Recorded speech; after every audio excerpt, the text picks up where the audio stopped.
I'm Ryan Brath for Golf.com, and today I'm going to take you inside of my at-home hitting bay and show you how you can build one yourself. So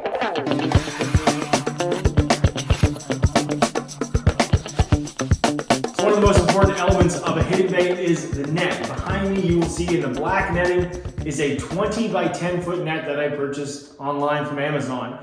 What it does is it will take the full impact of a golf ball, but because when you're hitting in most hitting bays or any studios or any type of home simulator, the problem you're going to see is you're going to be hitting the same spot over and over again. So what I've done is I've reinforced it with what's called mesh bag fabric. I found it at a local fabric store. This thing has taken thousands of shots so far. I've had no issues with any wear or tear on it, and the easy part is you can rotate it around to make sure that you're not wearing at the same spot, because the last thing you want to do is put a golf ball traveling well over 100 miles an hour through your net. Now it's hung up with carabiners. It goes across a piece of like 1/8 airline cable, and on the end of it is attached with a turnbuckle, which allows me to create the tension. Now the key part of this is, if you are going to install something like this in your garage or in a space, is the fact that they are put into studs. You do not want that in the drywall. The amount of tension, the amount of weight that is on that wire will pull through your drywall. This is put into studs properly, and once you tighten that, you create the tension to hold it in place and hit the shots that I want to. From there, the only thing that is at the top of the net are carabiners holding it, as well as clips that are holding and securing the rest of the mesh bag fabric to it, because there were no rivets, it was just a piece of fabric.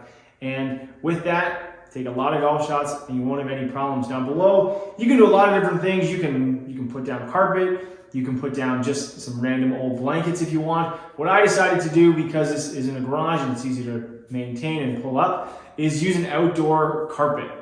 Now this allows me to take the shock of the golf ball, and you can already hear there's a little bit of an echo in here. The more stuff, the more fabric, the more soft textures you put around the inside of the space like this, you're going to reduce the echo, and you're not going to get that harsh feeling when you are hitting shots, especially hollow golf clubs like a driver.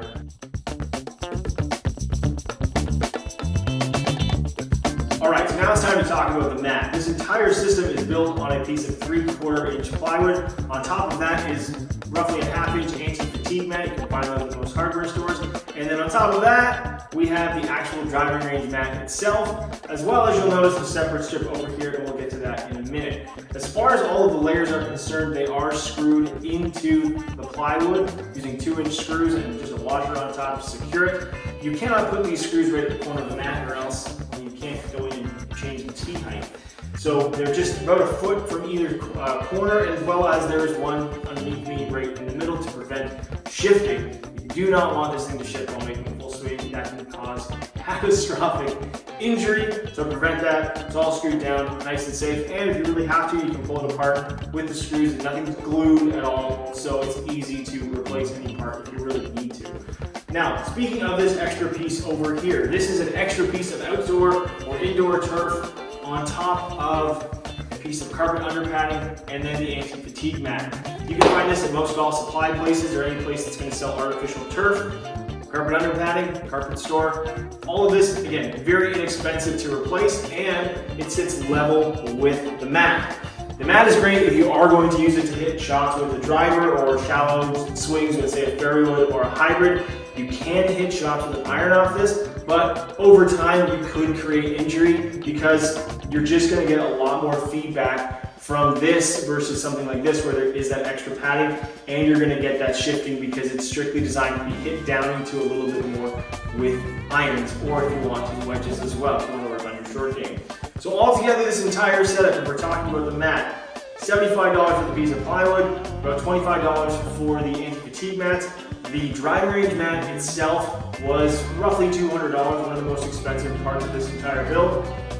Then we have the extra sheet here, I think it was about $20, and I think the carpet store I got that for was just for a few extra bucks.